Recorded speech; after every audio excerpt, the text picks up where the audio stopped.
Halo guys, jadi sekarang kita tuh berada di sebuah greenhouse yang bertepatan pada pondok pesantren Asata Darussodikin.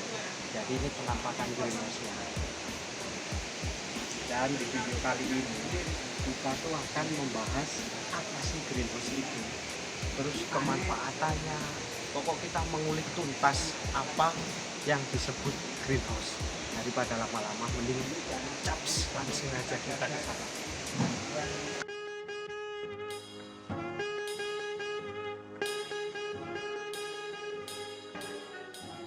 Oke guys, balik lagi bersama saya yang sekarang sudah berada di dalam greenhouse. Dan sekarang saya lagi bersama narasumber kita, Pak Dr. Budi Prasetyo. Dia dosen Universitas Brawijaya sekaligus pembimbing greenhouse ini nggih, Pak. Jadi ini penampakannya dulu guys. Oke, aman. Oke. Pagi Pak Budi.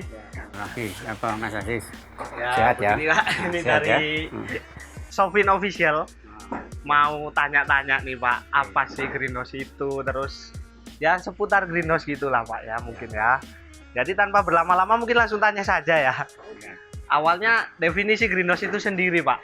Apa itu ya Pak ya? Ya, baik. Selamat bertemu kembali pada acara ini. Yang jelas bahwa kalau ada remaja yang ingin tahu tentang greenhouse, tentang pertanian, yang sekarang ini marak kan, orang bertanam di sekitar rumah, ya bertanam dengan lahan yang sempit atau bahkan tidak pakai lahan. Ini kan lahannya ada di atas rumah ini, ya. Nah, terus dibuat greenhouse. Nah, greenhouse itu ya pengertian ininya kan rumah hijau, rumah hijau.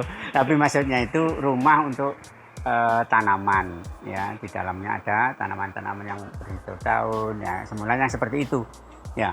Kenapa dibuat greenhouse? Karena tempat lahan yang luas itu banyak risiko yang harus dihadapi misalnya dalam mengolah lahan atau memanfaatkan lahan atau memelihara tanaman dan sebagainya. Itu kalau sawah atau lahan atau tegal konvensional itu ya terbuka begitu ya.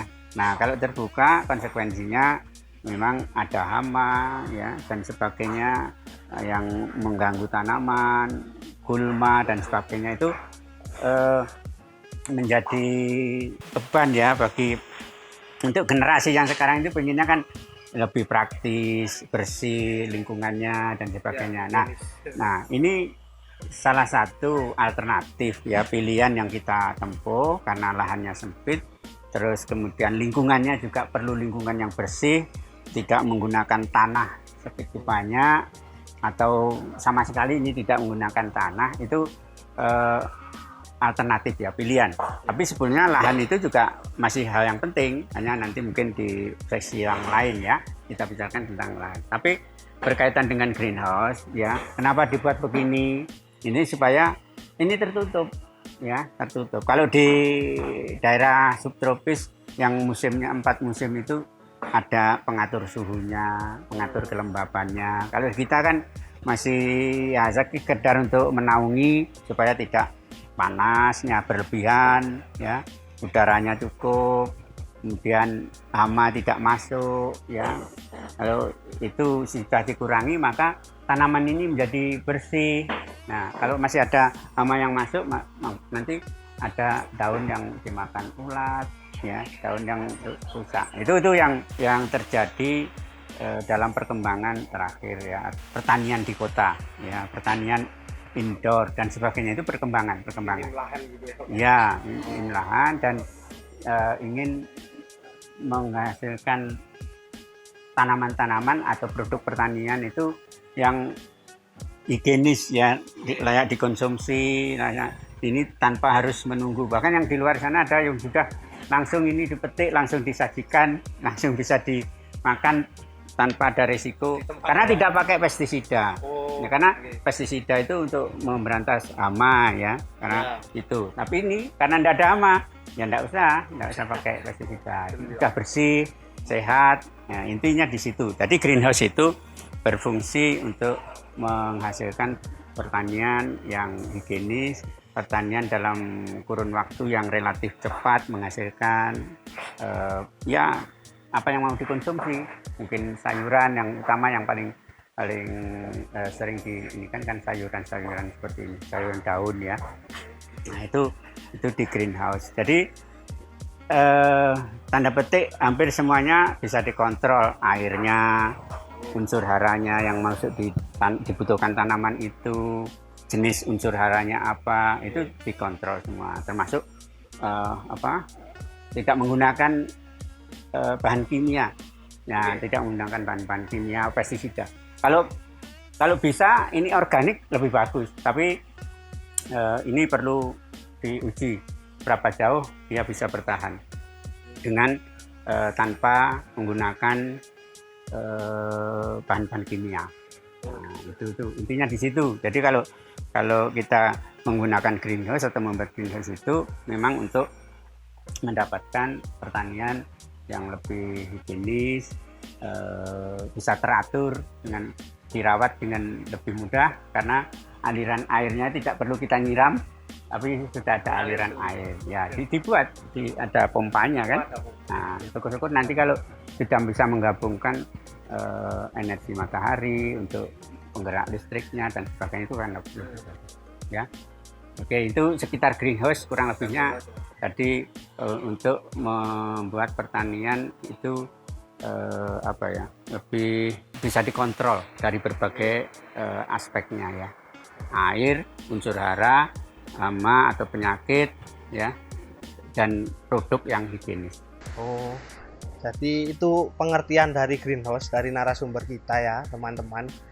Tapi menurut saya Pak ya, yang saya tangkap dari penjelasan Pak Budi, apakah greenhouse ini selain menjadi solusi juga kualitasnya melebihi dari lahan-lahan yang pada umumnya yang kayak sawah, ladang gitu Pak? Ya, kalau kualitas dan kuantitas dari produk mungkin masing-masing ada kelebihannya sendiri-sendiri ya. Kalau di greenhouse itu tadi bersih, higienis ya, dan unsur haranya terkontrol jenis-jenisnya. Nah, kalau di lapangan itu pertumbuhannya bisa jadi lebih hebat kalau tanahnya subur, pengolahannya baik, pengendalian hama atau penyakitnya itu bagus. Tapi kalau di lahan itu tidak bisa mengendalikan hama, penyakit dan sebagainya tadi, gulmanya dan sebagainya itu dengan baik, ya mereka akan kualitasnya menjadi rendah ya. Nah, kalau di sini misalnya dengan greenhouse itu misalnya tanaman itu ditanam dengan kondisi air gini ya. Nah, kalau ini diangkat kemudian dipindah ke tempat lain dengan kondisi air yang cukup atau ada ditambah sedikit unsur hara ke situ, dia bertahan. Kalau dipanen dengan kondisi begini ya bisa 2-3 hari disimpan atau dipelihara masih bisa fresh dikonsumsi gitu ya, fresh gitu. Nah, ini untuk masyarakat modern kan menjadi menarik ya. Betul. Jadi kalau dari sawah itu kan dipanen banyak, terus ditumpuk-tumpuk. Kadang-kadang cara pengemasannya tidak bagus, karena rusak. Mungkin siang sudah layu. Nah, di situ kualitasnya menjadi jelek. Walaupun dari lapangan bagus, tapi ketika di delivery, dikirim ke masyarakat atau konsumen itu menjadi berkurang kualitasnya. Nah, itu mungkin bisa lebih dari 30% banyak yang dibuang, apalagi di pasar itu ya, sudah tumpuk-tumpuk itu busuk. Di rumah itu juga yang diambilnya sebagian saja, mungkin 50% saja. Kalau ini bisa 100% dari yang dipanen tadi bisa dikonsumsi. Nah, sehingga mungkin yang di bawah batangnya sampai akar itu yang dicacah bisa jadi pupuk atau pupuk organik dan sebagainya. Yaitu kalau dibandingkan di lapangan dan di greenhouse ada di situ. Jumlahnya memang terbatas. Ya tergantung, kalau kita mungkin banyak ya akan banyak hasilnya kan. Tapi kalau memang hanya sekian ya kapasitas maksimalnya segitu. Tapi panennya itu bisa diprediksi dalam waktu yang lebih pendek. Seragamannya dan sebagainya itu bisa Dari kontrol. perbedaan kualitas tadi apa ngaruh ke harga juga, Pak? Untuk harga jual sih. Bisa juga, bisa Oh, bisa juga. juga. Karena itu nanti kepada konsumen ya. Harga Oke, itu benar. sangat dipengaruhi oleh konsumen. Konsumennya mau membeli dengan harga lebih mahal karena itu organik misalnya, Ya, karena itu higienis tanpa pestisida gitu ya, betul, Pak. bebas pestisida.